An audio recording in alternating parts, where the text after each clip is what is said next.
সুপ্রভাত বন্ধুরা, অদ্বিতীয়া হেসেলে আজকে আপনাদের স্বাগত। আজ আমি বানিয়ে দেখাবো পালং শাক চিংড়ি মাছ দিয়ে। আমি পালং শাকটাকে প্রথমে কেটে ভালো করে ধুয়ে রেখেছি। তার সঙ্গে সবজি দিচ্ছি, দেখুন, কুমড়ো, মূলো, আলু, গাজর, বেগুন, শিম আর লঙ্কা। আর চিংড়ি মাছগুলোতে ভালো করে আমি ছাড়িয়ে চিংড়ি মাছগুলোকে ধুয়ে রেখে দিয়েছি। তবে বন্ধুরা, এবার আমি রান্না স্টার্ট করি। দেখুন, কড়াইটা বসিয়ে দিলাম।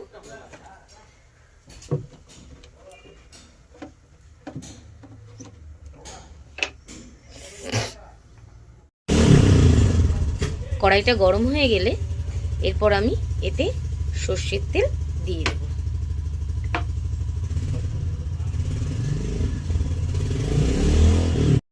দেখুন, তেলটা এবার গরম হয়ে গেছে।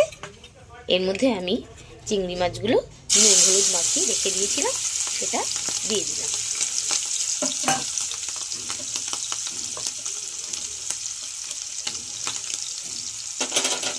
চিংড়ি মাছটা প্রথমে আমি ভেজে তুলে নেব। চিংড়ি মাছটা ভেজে তুলে নেব। দেখুন, চিংড়ি মাছটা একটু লাল লাল ভাজা হলে ওটাকে আমি তুলে নেব। চিংড়ি মাছ আবার বেশি ভাজা হয়ে গেলে ওটা শক্ত হয়ে যায়, তখন খেতে ভালো লাগে না।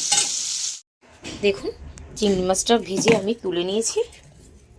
এবার তেলের মধ্যে দেব আমি সামান্য পাঁচফোড়ন আর দুটো শুকনো লঙ্কা। এগুলো একটু ভাজা ভাজা হয়ে গেলে আমি একে একে সবজিগুলো দেব। আলু,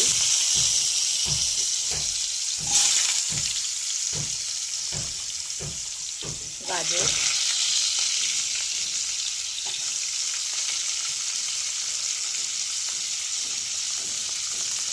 মূলো।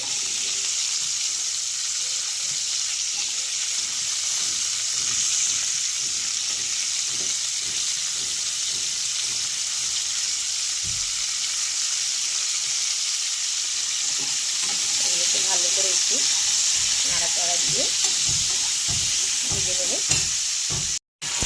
দেখুন বন্ধুরা, একটু এই সবজিগুলো একটু ভাজা ভাজা হলে তারপরে আমি দিয়ে দেব কুমড়ো, শিম আর বেগুন। কারণ ওগুলো তো একটু সিদ্ধ হতে টাইম লাগে, আর এগুলো তো তাড়াতাড়ি সিদ্ধ হয়ে যায়, যার কারণে এগুলোকে আমি লাস্টে দিলাম। তার সঙ্গে দিয়ে দিলাম কাঁচা লঙ্কা চেরা। এগুলোকে আর একটু ভালো করে নাড়াচাড়া করে আমি ভেজে নিচ্ছি। একটু ভাজা ভাজা হয়ে গেলে সবজিগুলো বন্ধুরা, এই সবজিগুলোর মধ্যে এবার আমি দেব নুন পরিমাণ মতো, হলুদ,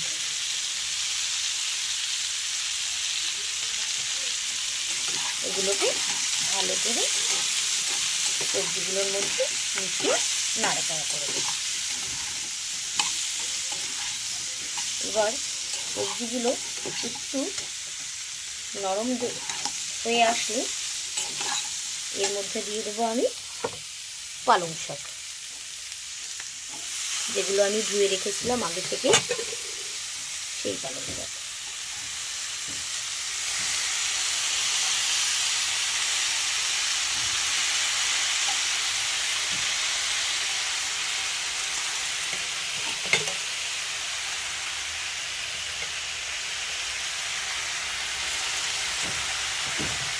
যেহেতু নুন দিয়েছি, এই জন্য এটা আস্তে আস্তে একটু নরম হয়ে গেলে আমি পরে এটাকে নেড়ে চেড়ে দিচ্ছি।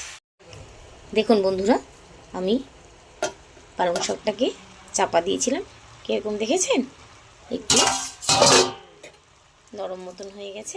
এবার এটা আমি ভালো করে মিশিয়ে দিচ্ছি।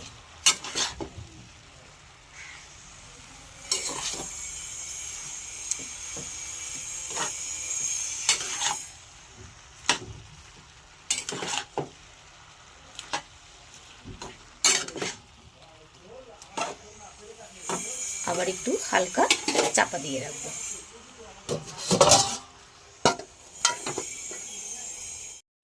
দেখুন বন্ধুরা, এখন পালং শাকটা সেদ্ধ হয়ে গেছে। আমি এটাকে নাড়াচাড়া করছি। নাড়াচাড়া করে এবার আমি এর ভেতরে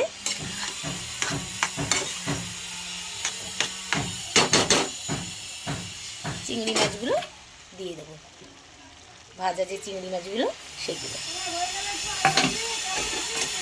আচ্ছা, চিংড়ি মাছগুলো নেড়ে চেড়ে ঢাকা দিয়ে এবার আমি এটাকে একটু আবার ঢাকা দিয়ে দেবো।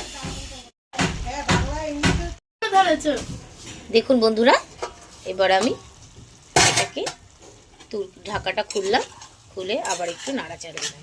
প্রায় হয়ে গেছে আমার পালং শাক চিংড়ি মাছ দিয়ে। এবার আমি এর ভেতরে একটু সামান্য, যারা পছন্দ করেন দেবেন, যারা পছন্দ করেন না দেবেন না।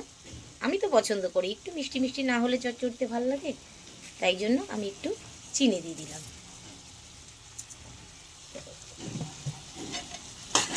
চিনিটাকে ভালো করে মিশিয়ে নেড়ে চেড়ে আমি খানিকক্ষণ নাড়াচাড়া করব। এবার দেখুন পালং শাকটা পুরো আমার কমপ্লিট। হ্যাঁ, এবারে খাওয়ার পালা। আমি এবার গ্যাসটাকে অফ করে দিলাম। দেখুন সব মিশে সুন্দর একটা তরকারি হয়ে গেছে। না খেলে তো বুঝবেন না, একটু করে দেখুন। আর হ্যাঁ বন্ধুরা, অবশ্যই সাবস্ক্রাইব করতে ভুলবেন না। লাইক শেয়ার কমেন্ট অবশ্যই করবেন। হ্যাঁ, টাটা, সায়োনারা।